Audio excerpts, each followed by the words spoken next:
Phone receive کیا۔ یس dead, Filza نے مصروف سے انداز میں کہا۔ فلزا فوراً کوئٹہ پہنچو، ہمیں تمہاری ضرورت ہے۔ اوکے ڈیڈ، میں پہنچ جاؤں گی۔ میں بھی آپ سے ایک ضروری بات پوچھنا چاہتی تھی۔ ہاں پوچھو ڈیڈ۔ داشاب کے پاپا کے ول کے مطابق اگر داشاب 28 کا ہونے سے پہلے بیمار ہو جاتا ہے یا اسے کچھ ہو جاتا ہے تو اس کی پراپرٹی آٹومیٹکلی اس کے وائف کے نام ہو جائے گی۔ اس کے ڈیڈ شاید اس کی شادی عائشہ سے کروانے والے تھے اور جانتے تھے کہ عائشہ اس کا بہت خیال رکھے گی، بٹ اب یہ سب ہو گیا تو عائشہ نے کہا مجھے اس کی حفاظت کے لیے وقتی طور پر داشاب سے پیپر میرج کرنی پڑے گی۔ وہ بول کر خاموش ہوئی۔ ماہر نے کچھ سوچا۔ پرنسس، بعض دفعہ ہمیں اپنے مقاصد حاصل کرنے کو بہت کچھ ایسا کرنا پڑتا ہے جو ہم نہیں کرنا چاہتے۔ وہ اتنا بڑا فیصلہ ہوتا ہے کہ ہماری زندگی تک متاثر کر سکتا ہے، لیکن اگر اس کی ہیلپ کرنے کا سوچ ہی لیا ہے تو میں پرمیشن دیتا ہوں۔ وقتی طور پر وہ پیپر ہمیں چاہیے شیر ولا میں گھسنے کے لیے۔ وہ پیپر چاہیے ہوں گے۔ میں اپنے کچھ دوست بھیجتا ہوں، تم وہاں سے نپٹا کر فوراً یہاں پہنچو۔ یس ڈیڈ، فلزا نے سکون سے کہا۔ وہ جو اتنا بڑا فیصلہ لینے میں ہچکچا رہی تھی اب سکون سے فون رکھ کر فریش ہونے چلی گئی۔ وہ فریش ہو کر تیار ہو رہی تھی۔ ایمرجنسی کال تھی۔ اس کے ڈیڈ ماہر خان نے اسے ارجنٹلی کوئٹہ بلایا تھا۔ جب داشاب اپنا ٹوائے پکڑے اس کے پاس آیا تھا، عائشہ کو فون کر کے اسے تسلی دے دی تھی کہ وہ صحیح سلامت ہے اور اس کے پاس ہے۔ عائشہ نے بتایا تھا کہ شیر خان اور ان کی بیگم نے ہو واویلا اور ہنگامہ مچا رکھا ہے گھر میں اور اسے ڈھونڈا جا رہا ہے۔ وہ صوفے پر بیٹھی اپنے شو لیس بند کر رہی تھی۔ فالسا، ویئر آر یو گوئنگ؟ میرا نام فالسا نہیں فلزا ہے۔ اوکے فضا۔ وہ پھر بھی اس کے نام میں سے ایک لفظ حذف کر ہی گیا۔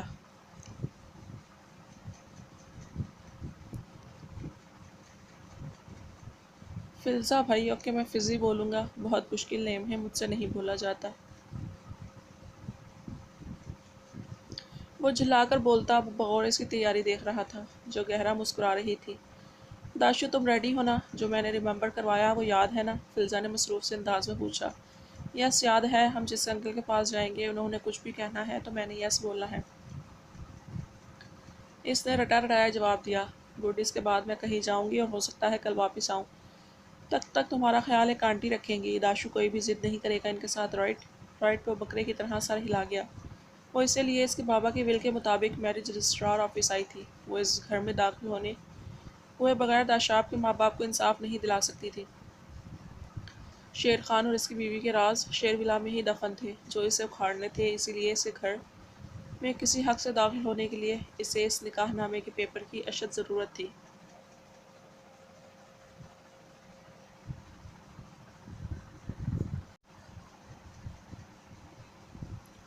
تاکہ وہ یہ پیپر ان کے منہ پر مارے اور شیر ولا میں داخل ہو سکے۔ لینس کے پیچھے دو نیلی آنکھوں نے وہ آفس چونک کر دیکھا تھا۔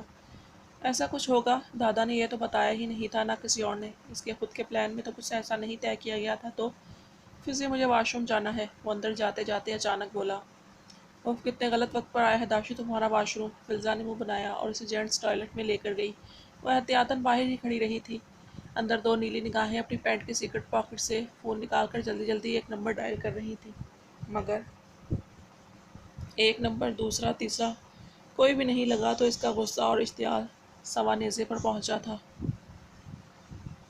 داشو ہری اپ، باہر سے فلزا کی جھنجھلائی آواز آئی۔ اس نے بہت کوشش کی کہ اپنے بڑوں سے بات کرنے کی، مگر آج اس کے ستارے گردش میں تھے۔ وہ اٹلی سے یہ جھنجھٹ پالنے تو نہیں آیا تھا، اور دنیا گواہ تھی، پورا یورپ بچپن میں اتنی محرومیاں دیکھی تھی، لوگوں نے اتنا کچھ اس سے چھینا تھا کہ اب اس کی فطرت بن چکی تھی کہ جو چیز اس کی دسترس میں آ جاتی وہ بھول کر بھی اس کی ہو جاتی۔ وہ اسے توڑ پھوڑ کر برباد کر دیتا مگر چھوڑتا نہیں تھا۔ جو چیز اس کی ہو جائے وہ بس اسی کی ہوتی، اس پر کسی اور کا اختیار پوری طرح ختم ہو جاتا ہے۔ پوری طرح وہ دبی، وہ جھٹپٹا رہا تھا۔ داشو، سو گئے ہو کیا اندر؟ فلزا پھر جھنجھلائی۔ اس کے ایک سرد سانس کھینچی۔ اب جب چڑیا خود ہی ہمیشہ کے لیے اس کے پنجرے میں پھنس جانا چاہتی تھی تو وہ کیا کر سکتا تھا؟ اب چپ چاپ اسے فالو کرنے کے علاوہ اس کے پاس کوئی آپشن ہی نہیں تھا۔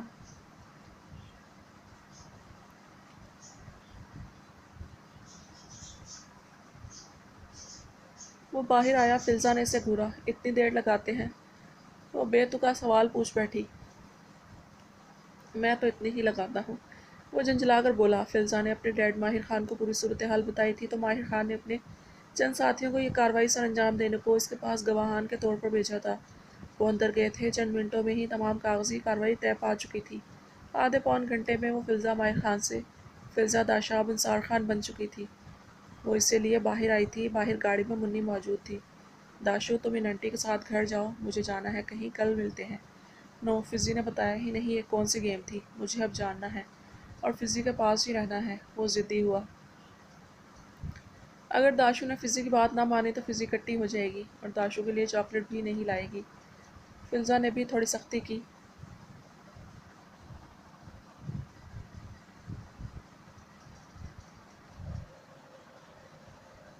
اس نے منہ پھیلا لیا مگر اس کے اشارہ کرنے پر سڑے منہ بنا کے گاڑی میں بیٹھ گیا۔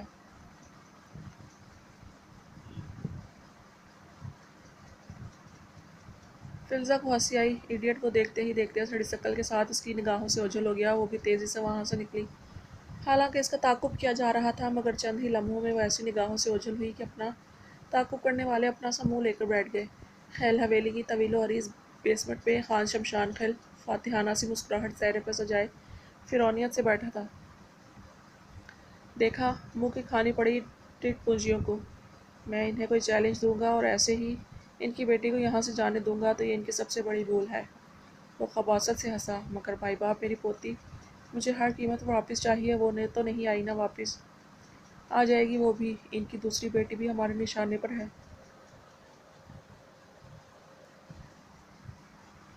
اسے قابو کر کے بہت جلد ہم تمہاری پوتی کو بھی بازیاب کروا لیں گے۔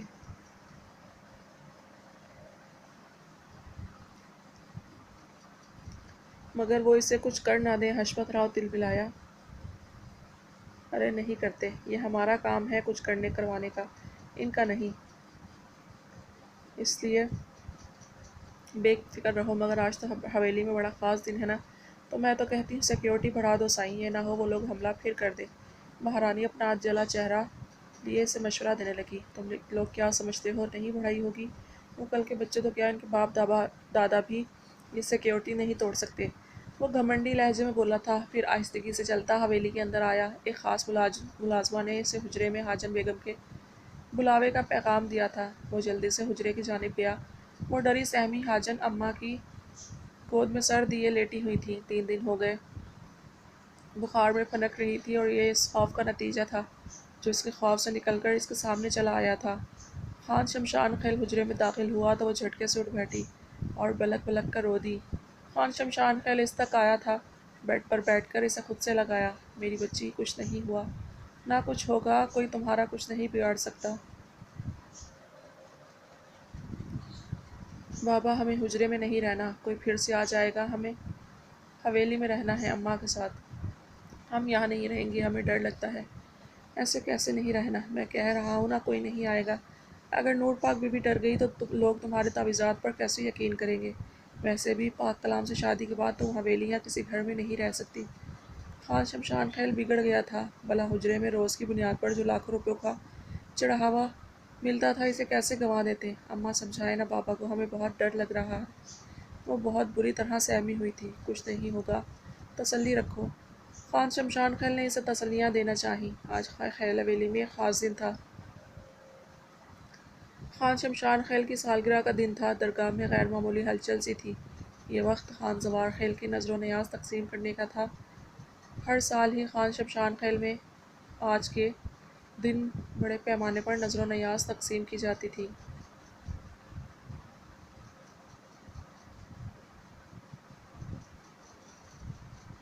اس کے علاوہ ہر روز انہی کے چینل کے لوگ نذر و نیاز تقسیم کرنے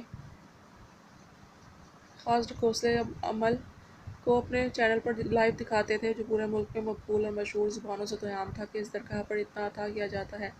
اناج کا ٹرک درگاہ کے احاطے میں کھڑا تھا اور خان زوار خیل اب ٹرک کے پاس گارڈز کے بیچوں بیچ کھڑا کیمرے کو اپنی پرنور اپنے تئیں مسکراہٹ دکھا رہا تھا۔ درگاہ میں آج پورے بلوچستان سے دور دراز علاقوں سے لوگ جوک در جوک یہاں آنے والے تھے اور خوب گھمسان کارن پڑنے والا تھا۔ اسی لیے آج کے دن نور پاک بی بی کو خاص پالکی میں بٹھا کر خیل حویلی لے جانے والا تھا۔ خیل حویلی میں بھی دعوت خاص ہونے والی تھی، کافی گہما گہمی تھی۔ ایسے میں ایک پٹھان جو کہ ارشن تھا بہت زیادہ شور مچاتے ہوئے درگاہ میں اپنی دو بیگمات کے ساتھ داخل ہوا تھا، جنہوں نے خود کو پوری طرح شٹل کاک بوکوں میں لپیٹا ہوا تھا۔ وہ لوگ دور سے آئے تھے تو ان کے ہاتھ میں بیگ بھی تھے جنہیں پوری تسلی سے چیک کیا گیا تھا۔ انہوں نے چہرے ڈھانپ رکھے تھے، مگر بہرحال زنان خانے کی خواجہ سرا گارڈز کو تو چہرے دکھانے ہی تھے نا۔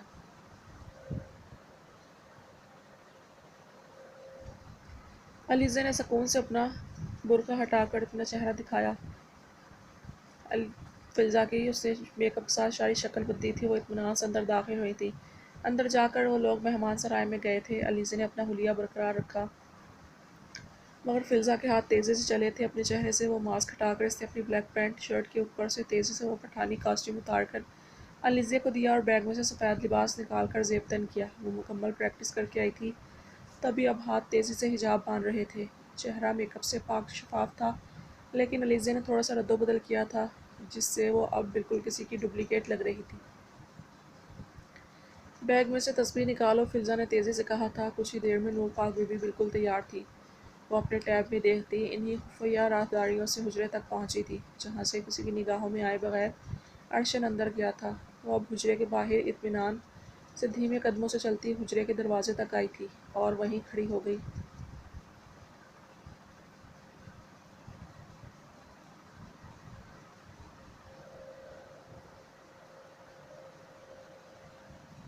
تبھی قدموں کی آہٹ آئی تھی۔ نور پاک بی بی آپ تیار ہیں؟ اس نے آ کر اس کی چادر چومی۔ فلزا نے حیرت سے اس جاہل کو دیکھا۔ کچھ بھی جاہل کہیں کی، وہ دل ہی دل میں جھنجھلائی تھی۔ جی تیار ہوں، چلیے، وہ دھیمے سے بولی۔ اس نے زیادہ بولنے کی غلطی نہیں کرنی تھی کہ آواز سے پکڑے جانے کا خدشہ لاحق تھا۔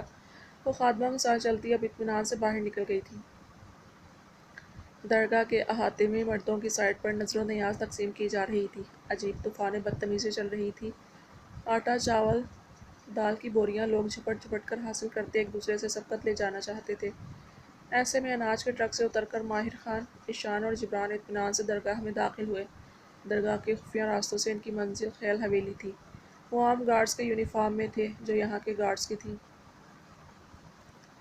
ادھر ایک ایک بندے پر کڑی نگاہ رکھی جا رہی تھی۔ حویلی میں بھی انڈیا سے خاص مہمان پہنچ چکے تھے۔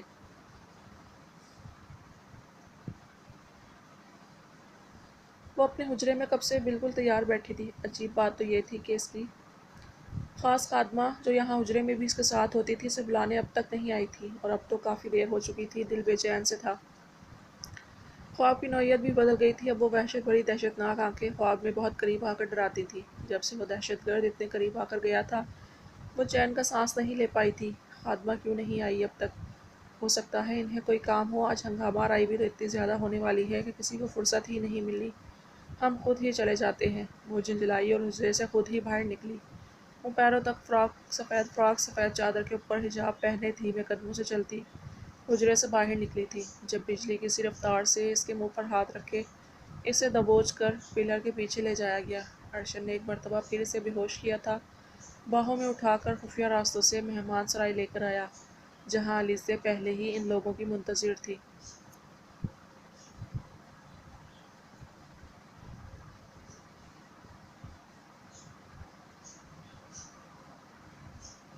مجھے اس کا لباس تبدیل کرنا ہوگا، علیزے نے کہا تو ارشن نے چہرہ دروازے کی جانب گھما لیا۔ علیزے نے اس کا حجاب ریموو فرمایا، پھر لباس تبدیل کر کے وہ کاسٹیوم پہنا دیا جو فلزا پہن کر آئی تھی۔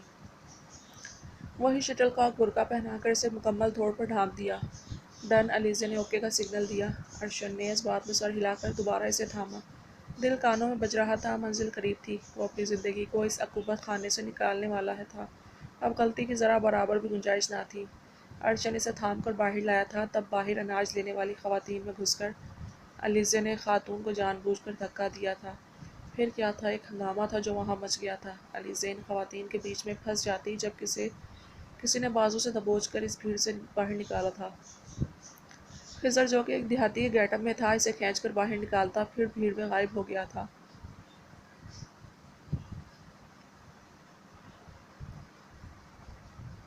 وہ فوجی ہماری جورو کو لگ گئی ہے، یہ تو بے ہوش ہو گیا ہے، اب ہم کیا کرے گی؟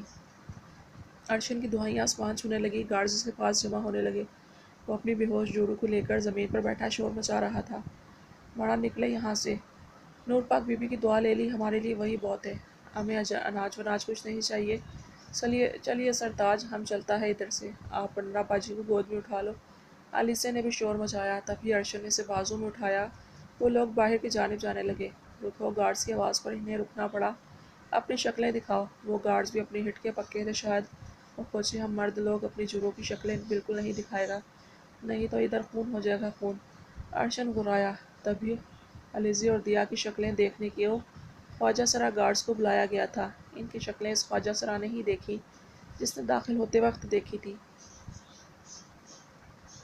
علیزہ نے اطمینان سے اپنی شکل دکھائی اور دیا کے چہرے پر صد شکر کہ اس نے وہی ماسک سیٹ کر دیا جو فلزا نے پہن رکھا تھا۔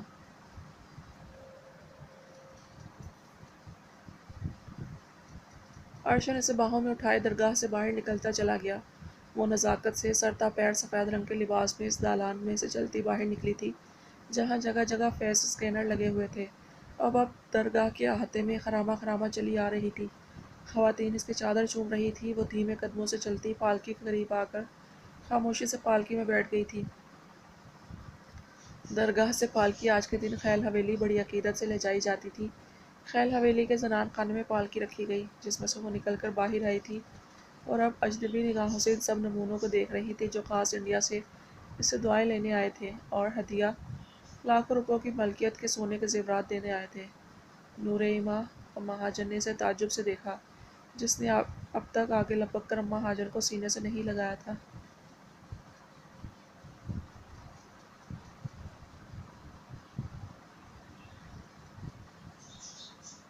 جی، اس نے کہا، اپنے مریدوں کو دعا دو۔ اماں ہاجر نے اسے ٹوک گئی۔ وہ اطمینان سے چلتی سامنے پڑے صوفے پر بیٹھ گئی۔ اماں ہاجر شجر سے اسے دیکھے گئیں جس نے اپنے تخت پر بیٹھنا تھا جا کر۔ اسے پیاس محسوس ہوئی تھی۔ اس نے وہاں کھڑی خادمہ کی جانب اشارہ کیا۔ پانی پلاؤ مجھے، وہ بولی۔ اماں ہاجر بے تحاشا چونکی تھی۔ اسی وقت خان شمشان خیل وہاں داخل ہوا تھا۔ اماں ہاجر لپک کر ان تک پہنچی۔ سائیں، یہ ہماری نور ایما نہیں ہے سائیں، اماں ہاجر نے کپ کپاتے کہا۔ فائنلی فلزا کے منہ سے برآمد ہوا۔ سکون سے اٹھ کر کھڑی ہوئی، ڈرامے کا ڈراپ سین تو ہوا، کم از کم اس تمبو نما لباس سے جان تو چھوٹے گی۔ اے لڑکی، کون ہو تم؟ نور پاک بی بی کہاں ہے؟ خان شمشان خیل چلایا۔ فلزا نے نفرت سے ان سب کو گھورا۔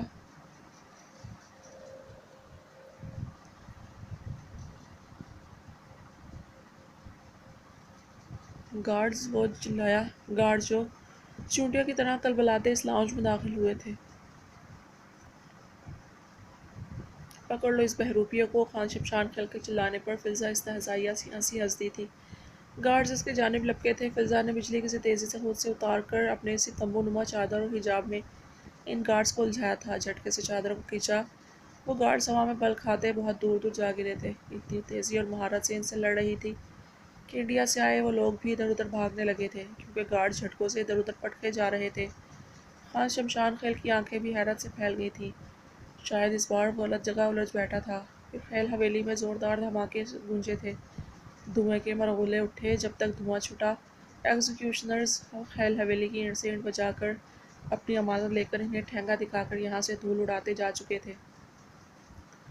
وہ لوگ جو گارڈز کی صورت خیل حویلی میں داخل ہو چکے تھے فلزا کے اشارہ کرنے کا انتظار کرنے لگے۔ جو ہی فلزا نے اپنی واچ میں ایک بٹن پریس کیا، ماہر خان کے اشارے پر انہوں نے وہاں چھوٹے موٹے دھماکے کیے تھے، گارڈز کو راستے سے ہٹایا اور اب فلزا کو لینے اندر تک چلے آئے تھے۔ ہوا میں آنسو گیس چھوڑتے وہ فلزا کو لیے باہر نکلے۔ گارڈز ان کے تعاقب میں رہے مگر وہ لوگ باہر کا سارا سسٹم آریان اور مہابیر نے کنٹرول کر رکھا تھا۔ تبھی وہ ان کی بو سونگھنے والے کتوں کو ڈاج دے کر وہاں سے غائب ہو چکے تھے۔ وہ ایک کریٹیکل مریض کی کامیاب سرجری کر کے اپنے گلوز ریموو کرتا آپریشن تھیٹر سے باہر نکلا تھا۔ ڈاکٹر انم اس کے پیچھے ہی باہر آئیں۔ ڈاکٹر، آپ چیک کیے رکھنا، مجھے کچھ ضروری کام ہے، میں اپنے کیبن میں ہوں، امن نے کہتے اپنے کیبن کی جانب قدم بڑھائے تھے۔ وہ دیر تک اس کے قدموں کی نشان دیکھتی رہی۔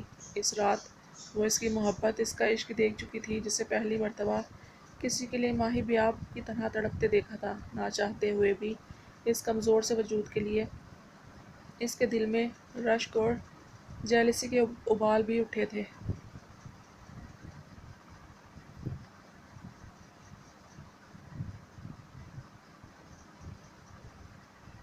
وہ ایسا کرنا کب چاہتی تھی، مگر محبت میں خود پر اختیار کب ہوتا ہے۔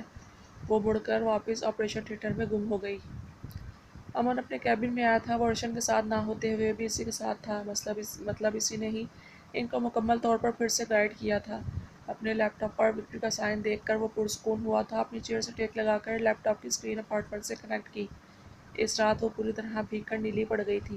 رنگیلی نے تیزی سے اس کے کپڑے تبدیل کیے، تب وہ تیزی سے اندر داخل ہوا اور اس رات بلا جھجک اس کی ٹریٹمنٹ کی تھی۔ اسے انجیکشن لگایا اور جب تک اس کی سانس ہموار نہیں ہوئی وہ اور رنگیلی اسی کے پاس رہے۔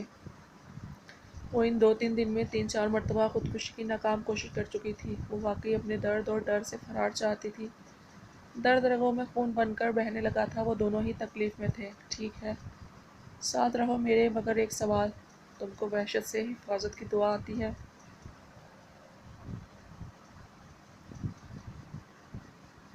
اب بھی وہ سرد و سپاٹ چہرہ لیے اپنے کمرے میں ادھر سے ادھر دیکھ کر نکلی تھی اور رخ سیدھا کچن کی جانب تھا۔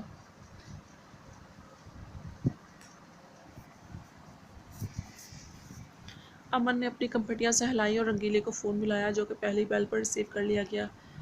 یس، وہ کچن میں جا رہی ہے، جا کر دیکھو کیا کرے گی، امن نے اپنے لب کچلتے کہا۔ ٹھیک ہے، رنگیلی نے فون رکھا اور اپارٹمنٹ گئی۔ وہ کچن میں داخل ہوئی تھی اور اندر جا کر سارے چولہے آن کیے، مگر جلائے نہیں تھے۔ امن جان گیا تھا وہ کیا کرنا چاہتی تھی۔ رنگیلی کچن میں داخل ہوئی تھی، چولہے بند کیے اور اسے باہر گھسیٹا۔ وہ بلک بلک کر رونے لگی اور احتجاج کر رہی تھی کہ اسے باہر نہیں جانا۔ امن نے لال انگارہ سرخ آنکھوں سے یہ نظارہ دیکھا۔ اگر وہ تکلیف میں تھی تو امن آریان پاشا کون سے سکھ میں تھا؟ ابھی تو خود میں ہمت مجتمع کر رہا تھا۔ اگر اسے اپنی زندگی کو اس کے ڈر کا سامنا کروانا تھا تو خود بھی تو یہ ڈیئر کرنا تھا، خود بھی تو اپنے ڈر کا سامنا کرنا تھا۔ مگر اب بس ہو چکی تھی۔ تبھی ایک جھٹکے سے اپنی جگہ سے اٹھا تھا، طیش و اشتعال انگیزی لیے۔ اس کا رخ سیدھا